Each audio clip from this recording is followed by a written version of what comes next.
Hello student, welcome to my YouTube channel M for maths classes में। मैं शीतल सिंह अपने channel पर आपको स्वागत करती हूँ। देखिए, ये आपका है सीटेट पेपर फर्स्ट 2019 का पेपर का इसमें एनालिसिस होने वाला है। सीटीपी बाल विकास। ओके, इसमें 15 क्वेश्चन है, बताइएगा और आपको कितना सही है। ओके, प्लीज़ वीडियो के अंत तक बने रहिए। वेरी वेरी इंपॉर्टेंट प्रश्न है आपके लिए। देखिए, निम्नलिखित संरचनाओं में से शिक्षा का अधिकार अधिनियम 2009 किसकी वकालत करता है? ऑप्शन है समावेशी शिक्षा, पृथक्करण, मुख्य धारा शिक्षण, एकीकरण शिक्षा। तो आपको पता होना चाहिए कि सीडीपी में जो प्रश्न होते हैं वो सिर्फ आपके माइंड से क्वेश्चन इसमें बने होते हैं, बहुत ही इजी क्वेश्चन होते हैं। ओके, देखिए इसका राइट आंसर तो आपका ए हो जाएगा, समावेशी शिक्षा। ओके, शिक्षा का अधिकार अधिनियम 2009 समावेशी शिक्षा की वकालत करता है। इस अधिनियम के द्वारा समावेशी शिक्षा के अंतर्गत वे सभी बालक जो 6 से 14 वर्ष तक की आयु पूरा करते हैं, चाहे वो समूह के बालक हो या दुर्लभ वर्गों के बालक हो। ओके, और देखिए दिव्यांग अधिकार अधिनियम 2016 में दिव्यांग बच्चों के लिए 6 से 18 वर्ष की आयु तक मुक्त शिक्षा देने का अधिकार है। ओके, तो इसका राइट आंसर आपका ए हो जाए। देखिए, ये क्वेश्चन है आपका डॉट डॉट। वह विचारधारा है कि सभी बच्चों को एक नियमित विद्यालय व्यवस्था में समान शिक्षा प्राप्त करने का अधिकार हो। ऑप्शन है मुख्य धारा शिक्षा, विशेष शिक्षा, बहुसांस्कृतिक शिक्षा या समावेशी शिक्षा। तो आपको पता होना चाहिए कि सबको एक समान शिक्षा कहाँ दी जाती है, तो वो समावेशी शिक्षा है। तो इसका राइट आंसर आपका डी हो जाएगा। समावेशी शिक्षा का विचारधारा है जिसमें सभी बच्चों को एक नियमित विद्यालय व्यवस्था में समान शिक्षा प्राप्त करने का अधिकार है।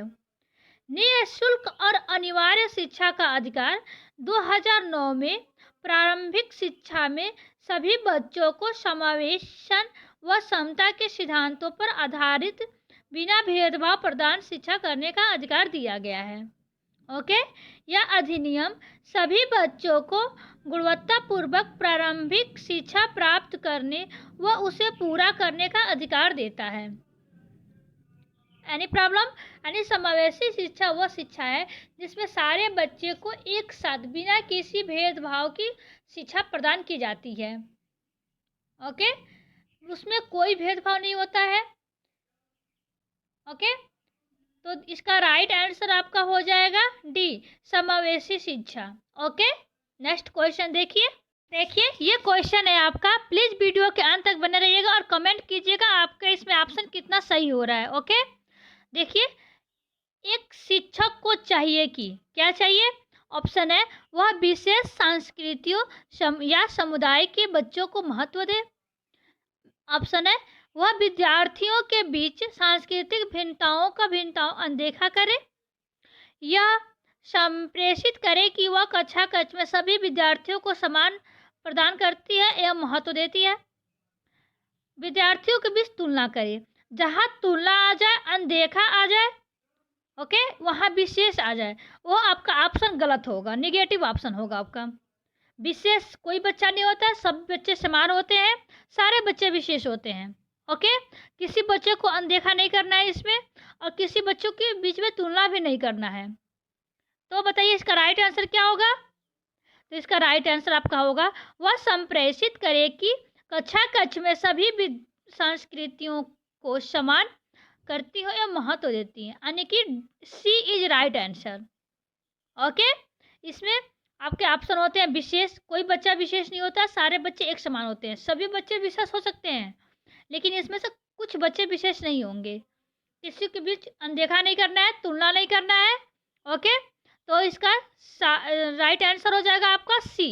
Okay, next question. ये क्वेश्चन है आपका, बच्चे प्रभावी रूप से सीखते हैं जब, कब सीखते हैं बच्चे? ऑप्शन है यह पाठ्य पुस्तक में दिए गए तथ्यों को याद करके सीखते हैं। नेक्स्ट है वे श्यामपट्ट पर अध्यापकों के द्वारा लिखे गए उत्तरों की नकल करके सीखते हैं, या वे विभिन्न गतिविधियों एवं कार्यों में सक्रिय रूप से भाग लेकर सीखते हैं, या शिक्षक कक्षा में होने वाली सभी घटनाओं और बच्चों को पूर्ण रूप से नियंत्रित करता है। तो आपको पता होना चाहिए कि कोई भी ऑप्शन में अगर याद करना आ जाए, नकल करना आ जाए या नियंत्रण करना आ जाए, वो आपका ऑप्शन निगेटिव होता है, यानी गलत होता है। ओके, तो इसमें पहला आपको याद नहीं करना है, या शाम ये नहीं कि बच्चों को शाम पर लिख दिया, बच्चे से बोल दिया इसको अपना नकल करके उतार लो। ओके, ऐसा नहीं करना है। या किसी बच्चे को नियंत्रित नहीं करना है, उसको सक्रिय रूप से भाग लेने के लिए कहना चाहिए। वे विभिन्न गतिविधियों एवं कार्यों में सक्रिय रूप से भाग लेने के लिए करना चाहिए। ओके, तो इसका राइट आंसर आपका सी हो जाएगा। ये टोटल क्वेश्चन है 2019 में जो सीडीपी के क्वेश्चन पूछे गए थे, वो टोटल इसमें क्वेश्चन होंगे। ओके, प्लीज वीडियो के अंत तक बने रहिएगा और कमेंट करना ना भूलिएगा। ओके, कमेंट कीजिएगा और बताइएगा टोटल क्वेश्चन में आपके कितने क्वेश्चन सही हैं। ओके, तो इसका राइट आंसर आपका सी हो जाएगा। देखिए नेक्स्ट क्वेश्चन आपका, देखिए क्वेश्चन आपका, बच्चों को कक्षा में प्रश्न कैसे पूछने, कैसे होना चाहिए, क्या उसे करना चाहिए, बच्चों को पूछने के लिए हतोत्साहित करना चाहिए, या पूछने की अनुमति नहीं देनी चाहिए, या पूछने से रोकना चाहिए, या पूछने के लिए प्रेरित करना चाहिए। तो आपको ये भी मालूम होना चाहिए कि किसी भी अगर ऑप्शन में हतोत्साहित होना, अनुमति नहीं देना या रोकना आ जाए तो आपका निगेटिव मार्किंग होगा, सॉरी मार्किंग कह रहा है, निगेटिव वर्ड होगा आपका। ओके, तो इसमें देखिए बच्चों को कक्षा में प्रश्न पूछने के लिए क्या करना चाहिए, प्रेरित करना चाहिए, क्योंकि बच्चों में जिज्ञासा तथा अनुभव महत्व देते होते हैं तथा उनका कक्षा शिक्षण में सम्मान करना चाहिए। जो बच्चे प्रश्न पूछते हैं उसको सम्मान देना चाहिए। जब बच्चे कक्षा में अपनी जिज्ञासा प्रकट करते हैं तो बच्चों को तत्काल उनकी जिज्ञासा शांत करनी चाहिए ताकि वह पुनः प्रश्न पूछने के लिए प्रेरित हो सकें। ओके, तो इसका राइट आंसर सी हो जाएगा। हतोत्साहित नहीं कर सकते हैं, उसे अनुमति नहीं दे सकते, ये भी गलत है, और उसको रोके, sorry D is right answer, C नहीं डी इज राइट आंसर। उसे रोकना नहीं चाहिए, उसे प्रेरित करना चाहिए। Okay, D is right answer. देखिए क्वेश्चन नंबर, निम्नलिखित में से कौन सी एक मुख्य प्रक्रिया नहीं है जिसके द्वारा सार्थक का अधिगम घटित होता है। ऑप्शन है, इसमें निगेटिव पूछा है, पुनरावृत्ति एवं अभ्यास, निर्देश एवं संचालन, अन्वेषण एवं पारंपरिक प्रक्रिया, कंठस्थीकरण एवं स्मरण। तो आपको पता होना चाहिए कि कंठस्थीकरण एवं स्मरण यानी कि कंठस्थ करना क्या है, निगेटिव वर्ड है। ओके, देखिए कंठस्थीकरण एवं स्मरण सार्थक अधिगम की प्रक्रिया नहीं मानी जाती है, क्योंकि अधिगम एक सक्रिय प्रक्रिया है जो अनुभव के परिणाम स्वरूप व्यवहार में परिवर्तन है, जबकि कंठस्थीकरण में स्मरण में कोई ये सक्रिय प्रक्रिया नहीं है। ओके, तो इसका राइट आंसर आपका डी हो जाएगा। एनी प्रॉब्लम, प्लीज वीडियो के अंत तक बने रहिएगा और कमेंट करना ना भूलिएगा। ओके, और देखिए इनके बारे में, दूसरी ओर पुनरावृत्ति एवं अभ्यास, निर्देश एवं संचालन तथा अन्वेषण एवं पारस्परिक क्रिया को सक्रियता निहित होती है तथा सार्थक अधिगम में महत्वपूर्ण भूमिका निभाते हैं। ओके, नेक्स्ट क्वेश्चन, देखिए क्वेश्चन आपका, बच्चों की गलतियां क्या होती हैं, बार बार अभ्यास करने के लिए कहकर तुरंत सुधार देना चाहिए।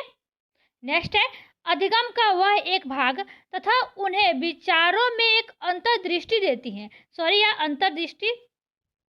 ओके, सी है आपका, शिक्षण अधिगम प्रक्रिया में महत्वहीन है, प्रदर्शित करती है कि बच्चे कितने लापरवाह हैं। तो बताइए गलतियां क्या दर्शाती हैं, बच्चों की गलतियां कभी ये नहीं दर्शाती है कि उसे बच्चों की गलती तुरंत सुधार नहीं सकते हैं आप। ये नहीं कि बच्चे गलती कर दिए तो आप उसको तुरंत सुधार दिए, नहीं, ऐसा नहीं करना आपको। ओके, और बच्चों को महत्वहीन भी नहीं मानना है, उसे लापरवाह भी नहीं मानना है, उसको क्या करना है, अधिगम का वह एक भाग तथा उन्हें विचारों में एक अंतर्दृष्टि देती है। वो क्या करते हैं, बच्चे जब गलती करते हैं तो और अच्छे सीख पाते हैं। ओके, तो बताइए इसका राइट आंसर क्या होगा, तो इसका राइट आंसर आपका बी हो जाएगा। ओके, बच्चे गलतियां करते हैं तो उसे बार बार सीखते भी हैं, उसे कभी तुरंत सुधारना नहीं चाहिए, उसे लापरवाह भी नहीं मानना चाहिए, या उसे उस प्रक्रिया को महत्वहीन भी नहीं करना चाहिए। ओके, तो इसका राइट आंसर बी हो जाएगा। नेक्स्ट क्वेश्चन देखिए, नेक्स्ट क्वेश्चन, मूल्यांकन को क्या है, ये असेसमेंट है। मूल्यांकन क्या होते हैं? ऑप्शन है, शिक्षण अधिगम प्रक्रिया का वह एक भाग होना चाहिए, या केवल नंबरों के संदर्भ में करना चाहिए, या वस्तुनिष्ठ प्रकार के लिखित कार्यों पर आधारित होना चाहिए, या एक अलग गतिविधि के रूप में लेना चाहिए। तो बताइए इसका राइट आंसर क्या होगा आपका? तो इसमें केवल एक नंबर के लिए नहीं होता है, ये इस पर आधारित भी नहीं होता है, लिखने के आधारित नहीं होता है, और एक अलग गतिविधि भी नहीं होता है। तो इसका राइट आंसर आपका ए हो जाएगा। क्या? मूल्यांकन को शिक्षण अधिगम प्रक्रिया का वह एक भाग होना चाहिए। मूल्यांकन एक क्या है? एक सतत प्रक्रिया, एक कंटिन्यूसी प्रक्रिया है, आपका प्रोसेस है। ओके, तथा यह शिक्षण अधिगम प्रक्रिया का एक अभिन्न अंग है। ओके, तथा यह निरंतर चलता रहता है। इसका अर्थ है आकलन को शिक्षण अधिगम प्रक्रिया प्रदान करना। Okay, A is right answer. देखिए क्वेश्चन, संरचनात्मक दृष्टिकोण के अनुसार अधिगम है क्या है? ऑप्शन है, एक निष्क्रिय एवं व्यक्तिपरक प्रक्रिया है, जानकारी के अर्जन की प्रक्रिया है, या अनुभव के परिणाम के रूप में व्यवहार में एक परिवर्तन होने की प्रक्रिया है, या एक सतत एवं सामाजिक प्रक्रिया है। तो आपको पता होना चाहिए कि एक संरचनात्मक दृष्टिकोण क्या होता है। ये एक्टिव एंड सोशल कैरेक्टर होता है, यानी कि यह एक सक्रिय एवं सामाजिक प्रक्रिया होती है। ओके, तो बताइए इसका राइट आंसर क्या होगा? तो इसका राइट आंसर आपका डी हो जाएगा, एक निष्क्रिय नहीं होगा। ओके, संरचनात्मक दृष्टिकोण के अनुसार अधिगम एक सक्रिय एवं सामाजिक प्रक्रिया है। संरचनात्मक दृष्टिकोण पियाजे के संज्ञानात्मक विकास के सिद्धांत पर आधारित है।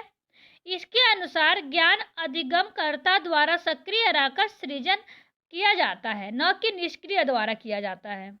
ओके, यही वाइगोस्की ने समाज रचनात्मक में प्रभावित संज्ञानात्मक विकास पर कार्य किया है, जो व्यक्तिगत रूप से सामाजिक अंतर क्रिया की सहायता से वार्ता करता है। Okay, D is right. ये आपका क्वेश्चन है, जब भी शिक्षक को विद्यार्थी एवं उनकी योग्यताओं के बारे में सकारात्मक विश्वास होता है, तब विद्यार्थी, ऑप्शन है, निश्चित हो जाते हैं तथा सीखने के लिए किसी भी तरह का प्रयास करना बंद कर देते हैं।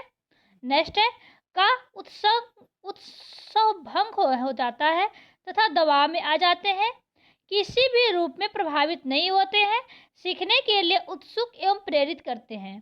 तो बताइए इसका राइट आंसर क्या होगा? तो देखिए ये क्या है, यहाँ पे कह रहा बंद कर देते हैं। तो नहीं, ऐसा नहीं होता है कि वो अपना सीखना बंद कर देंगे, उनका उत्साह भी भंग नहीं होता है और वो प्रभावित नहीं होते, ये भी गलत है आपका। तो इसका राइट आंसर क्या होगा? डी, सीखने के लिए उत्सुक एवं प्रेरित करते हैं। जब शिक्षक को विद्यार्थियों एवं उनकी योग्यताओं के बारे में सकारात्मक विश्वास होता है, तब विद्यार्थी सीखने के लिए उत्सुक एवं प्रेरित रहते हैं। वर्तमान बाल केंद्रीय शिक्षा में बालकों के अनुभवों, विचारों, जिज्ञासा, उनके व्यक्तित्व, भिन्नता आदि का महत्वपूर्ण माना जाता है। ओके, तो इसका राइट आंसर क्या हो जाएगा आपका? डी। देखिए आपका क्वेश्चन है, वह विधियां जिनके प्रयोग में विद्यार्थियों की स्वपहल व प्रयास शामिल है, निम्न में से किसका उदाहरण है? ऑप्शन है, निगमनात्मक विधि, अधिगमकर्ता केंद्रीय विधि, परंपरागत विधि, या अंतः व्यक्तित्व बुद्धि। तो बताइए इसका राइट आंसर क्या होगा? वेरी इंपॉर्टेंट प्रश्न है ये। ओके, तो बताइए, देखिए, वह विधियां जिनके प्रयोग में विद्यार्थियों की स्वपहल व स्व प्रयास शामिल है, उसे अधिगमकर्ता केंद्रीय विधि कहते हैं। क्या कहते हैं? अधिगमकर्ता केंद्रीय विधि कहते हैं। अधिगमकर्ता केंद्रीय शिक्षण उपागम की निम्नलिखित विशेषताएं भी हैं।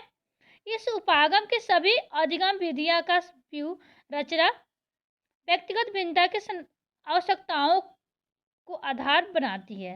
ओके, तो इसका राइट आंसर आपको पता होना चाहिए कि बी होगा, अधिगमकर्ता केंद्रीय विधि, यानी कि इसमें क्या कहा है, स्व पहलो अभ्यास के बारे में बोला है, इसलिए अधिगमकर्ता केंद्रीय विधि हो जाएगा इसका right answer. Okay, please video के अंत तक बने रहिएगा, कमेंट कीजिए और बताइएगा कि आपको वीडियो कैसा लगा। ओके, देखिए क्वेश्चन आपका है, निम्नलिखित में कौन प्राथमिक सामाजिकरण माध्यम है?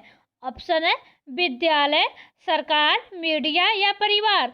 तो इसका राइट आंसर आपको पता होना चाहिए, वेरी वेरी इंपॉर्टेंट प्रश्न है, हर जब भी पेपर होता है ये क्वेश्चन जरूर आता है। माध्यमिक या आपका सामाजिकरण से हो जाएगा या द्वितीय हो जाएगा। ओके, देखिए सामाजिक एक विस्तृत और अंतहीन प्रक्रिया है जो व्यक्ति के साथ जीवन पर्यंत चलती रहती है। इस प्रक्रिया में बालक सांस्कृतिक पद्धति को ग्रहण करता है और अपनी व्यक्तिगत और सामाजिक भूमिकाओं का निर्वाह करना सीखता है। परिवार सामाजिक का प्राथमिक माध्यम है। क्या है?